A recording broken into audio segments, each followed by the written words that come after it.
Before I bring you the speech of Olumide Akpata in yesterday's Labour Party NEC meeting, I want you to see what I'm seeing here. So Kenneth Okonkwo was in attendance yesterday, and this has generated a lot of discussion. The discussion is centered around the fact that Kenneth Okonkwo was said to have left the Labour Party. After he left the Labour Party, there were other reports being slated that he would join the APC. But of course, yesterday, he attended the NEC meeting of the Labour Party, and a lot of persons were saying, why did he leave initially? Now remember, Kenneth Okonkwo carefully said that he will never be a member of the Julius Abure-led Labour Party. When the court recognized Julius Abure as the chairman of the Labour Party, Kenneth Okonkwo simply left the Labour Party. I think he was angry and emotional that Mr. Peter Obi allowed Julius Abure to dictate what happened in the Labour Party. He saw that if Julius Abure is allowed to continue, Julius Abure is going to destroy the Labour Party. So he felt Mr. Peter Obi was not doing anything to remedy the situation in Labour Party. That was the reason why he went on air to call Mr. Peter Obi weak and said everything he said about Mr. Peter Obi, but it was all born out of genuine concern. Coming back to the Labour Party, coming back to attend a meeting of the Labour Party is because he sensed that the Labour Party structure has been taken over by Mr. Peter Obi. He sensed that stability has returned to the Labour Party. He sensed that he knows, as a lawyer, Kenneth Okonkwo is a lawyer and he can interpret judgment from the Supreme Court very well. He knows that Julius Abure is as good as gone. That was the reason why you saw him came back to the Labour Party. Even though he left the Labour Party, but at least he did not join the PDP, the APC, or the SDP like other people that left the Labour Party have been doing. Your Excellency, the leader of the party, Mr. Peter Obi, Your Excellency, performing governor, all of the protocols observed. Permit me to, however, wish our Deputy Governor of Abia State a very happy birthday. Happy birthday, sir.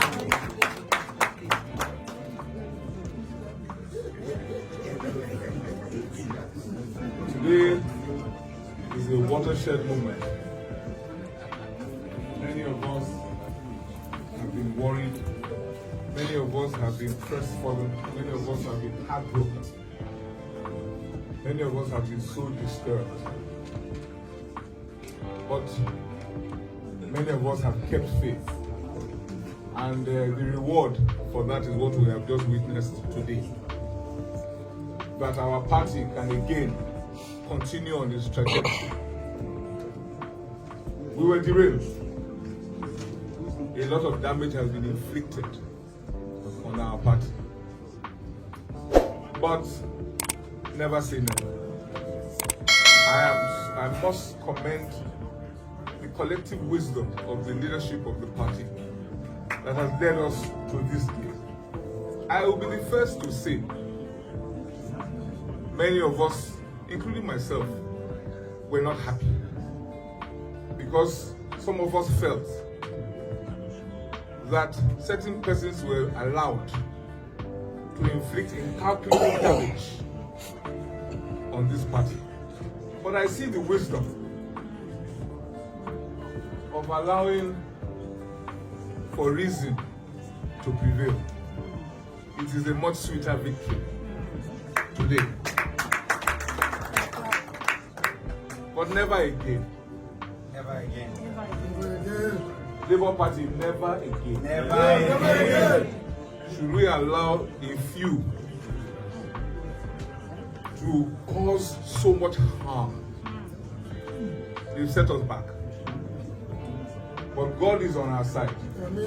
And I am of the belief that with all of us working together in our respective wards, where it should all begin, as our governor has very rightly said, with all of us working together, we can be on the ascendancy once again. But I must again pass on the gratitude of all of us to our leaders for holding forth, for staying strong, and for doing the needful. I definitely support the decision or the suggestion that CTC be taken to INEC. Yes, they are a party, but it is to the suit, but it is never too much to make that symbolic statement to say one court order made it necessary for you to put a man's name forward. Here is a more superior court order that should enable you to yank his name off right now, so that we can move on. I thank you for the opportunity to intervene at this point, and I wish you, Madam Chair, I wish you well, and the Honorable Secretary and the team, I wish you well. It's a tall order, huge task ahead of you, but God is with you. God is with us. Thank you very much.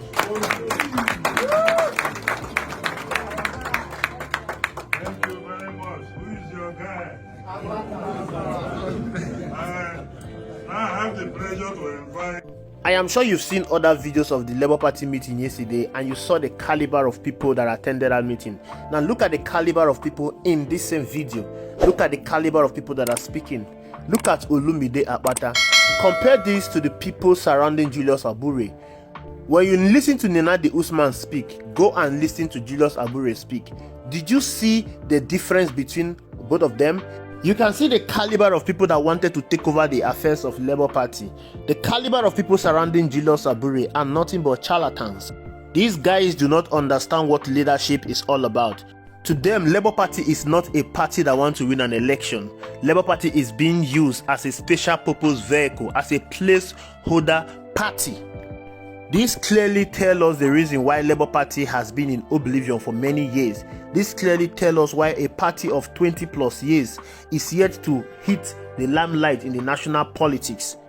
Labour Party has remained stagnant for years until the people that joined Labour Party in the build-up to the 2023 general election came to our rescue. Now Labour Party has become a national party, and they wanted to reposition Labour Party. They wanted to expand Labour Party. They wanted to incorporate everyone that helped to push Labour Party to her limelight into the party. But the people that have been in the party before, they said no. People like Julius Abure, he wanted to remain forever in the party, even though he was clearly not doing anything to promote Labour Party to become an enviable national party.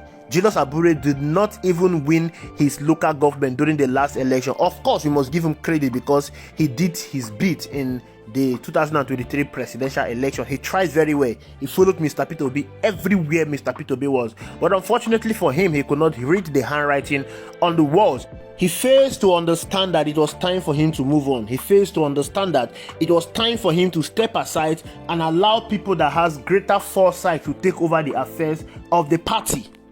Governor Alex Oti even said that he met with Julius Abure, spoke with him, and told him to step aside so that they can reposition the party. That Julius Abure was even promised to be given the position of the board of trustee of the Labour Party as someone that has worked tirelessly for that party for the past years. But Julius Abure turned it down. To him, if I cannot have the chairmanship position of the party, I am going to destroy the party. But you cannot destroy the party you did not build. He was not the one that created Labour Party. He was not the one that founded Labour Party. And he was equally not the one that gave Labour Party the relevance that Labour Party has today. Mr. Peter Obi and everyone that joined the Labour Party during the build-up of the 2023 presidential election gave the Labour Party that national outlook, made Labour Party to be what it is today. And they cannot fold their hands and allow someone like Julius Abure to destroy the Labour Party simply because he has been in the Labour Party for years. It is not how far, but how well. So I am most happy as an obedient and a supporter of Mr. Peter Obi. Of course, Mr. Peter Obi is in Labour Party. Therefore, I will definitely support Labour Party with everything in me. I am very happy that whatever crisis, whatever issues of the Labour Party has been put to rest. Forget about what they are brandishing on the media. Forget about everything they are doing. I equally read that Lamidi Apapa held a press briefing yesterday declaring himself as a chairman of the Labour Party, where that is illegality because the same Supreme Court sacked him as the chairman of the Labour Party and recognized Julius Abure as the chairman of the Labour Party. This same Supreme Court has now sacked Julius Abure, having said that his tenure has long expired. So all these things are just distractors, people that do not want Mr. Peter Obi to have a platform to run. as the president of Nigeria come 2027. But like I said, all this is in the past. Thank you for watching. I will see you in the next video. On setting aside all judgments that recognizes the leadership of Julius Abure as national chairman, I, Alhaji Bashiru Lamidi Apapa, who is the most senior deputy national chairman of our great party, and in consonance with our party constitution's Article 14(2)(a), B, hereby takes over the running of affairs of our great party with effect from today, Wednesday, the 9th day of April 2025, in acting a capacity, and Alhaji Farouk Umar Ibrahim as National Secretary. My leadership hereby call on all members of our party, the National Working Committee of our great party, as at 2022, we meet next week, inshallah, 14th of April.